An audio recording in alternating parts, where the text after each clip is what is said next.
tout le monde, aujourd'hui je vais vous parler de la bande originale de Rogue One, composée par Michael Giacchino pour le film du même nom. Ce CD est un complément de mon avis, de ma critique sur le film Rogue One que vous avez là. Donc je vous conseille, si vous aimez bien aussi le cinéma en plus de la musique, d'aller voir cette critique. La musique. Et là j'ai été dubitatif en fait sur la musique. Même après réécoute de la bande originale, j'ai eu du mal à accrocher à la musique de ce film. Alors faut savoir aussi que j'ai du mal à accrocher en fait aux bandes originales, je parle vraiment aux bandes originales, en CD quoi. On parle du CD, donc de l'écoute que tu peux faire après le film, quoi, pas de la musique du film. Quoi. Mais j'ai un problème pour accrocher à la bande originale du 4, du 5 et du 6 quoi. Globalement, franchement, je trouve que John Williams a fait un super boulot quand on regarde le film, mais quand c'est d'écouter la bande originale à côté, c'est pas si terrible que ça.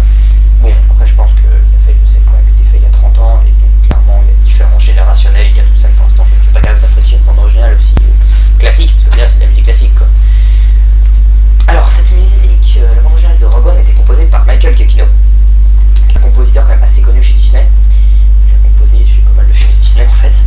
C'est aussi le compositeur attitré de J.J. Abrams. Bon, ça fait bien. Voilà. Et c'est vrai que je suis déçu en fait, concrètement. Alors après, pour trouver sa défense, il a eu que 6 mois pour composer la bande originale, vu qu'à la base ça aurait dû être Alexandre Desplat, mais à cause des reshoots du film, ce qui fait qu'Alexandre Desplat n'a pas pu composer la musique du film, et donc en fait c'était Michael Giacchino. En 6 mois composer une musique d'un Star Wars, ça reste quand même une prouesse, et ça se sent complètement. Surtout dans la première heure. La première heure, t'as l'impression que le mec il a voulu faire des thèmes marquants, mais il n'a pas réussi à les faire.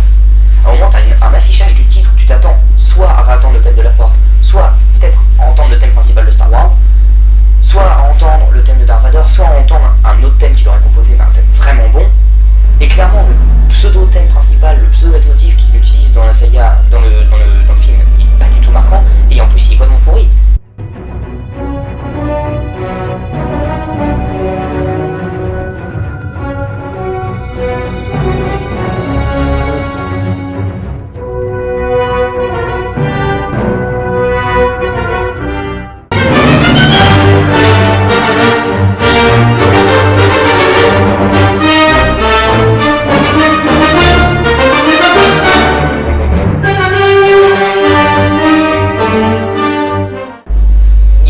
À faire la classe qu'avait John Williams quand il composait ses BO. Vraiment, il n'y a aucune classe, il n'y a rien, c'est vide, surtout pour la première heure. L'autre point, enfin, clairement dans sa musique, il reste dubitatif aussi, elle est très peu en accord avec les images. T'as l'impression qu'il a composé des trucs, mais qu'il n'a pas réussi à être en accord avec le monteur, ce qui fait qu'il. Enfin, vraiment, il y a une impression qu'il n'a pas eu le temps de faire ce qu'il voulait faire, ce qui est vraiment dommage. Peut-être qu'il aurait pu faire quelque chose de bon. Alors, par contre, la deuxième heure du film, ça change quand même un peu, parce que pendant le combat, entre guillemets, final de 40 minutes, en fait par moment t'as même l'impression d'entendre une John Williams. Donc c'est vrai que ça va quand même. Mais voilà, on a l'impression qu'il a vraiment bossé sur les dernières heures du film.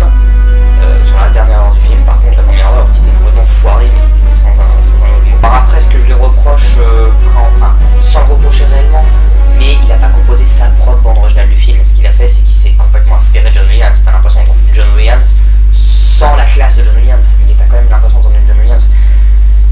Alors après je sais pas, est-ce qu'il est mieux qu'il fasse du John Williams, au moins comme ça il est sûr de pas avoir de problème, ou est-ce qu'il aurait pu composer un peu sa bande originale tout en inspirant un peu John Williams mais en ayant aussi un peu son style.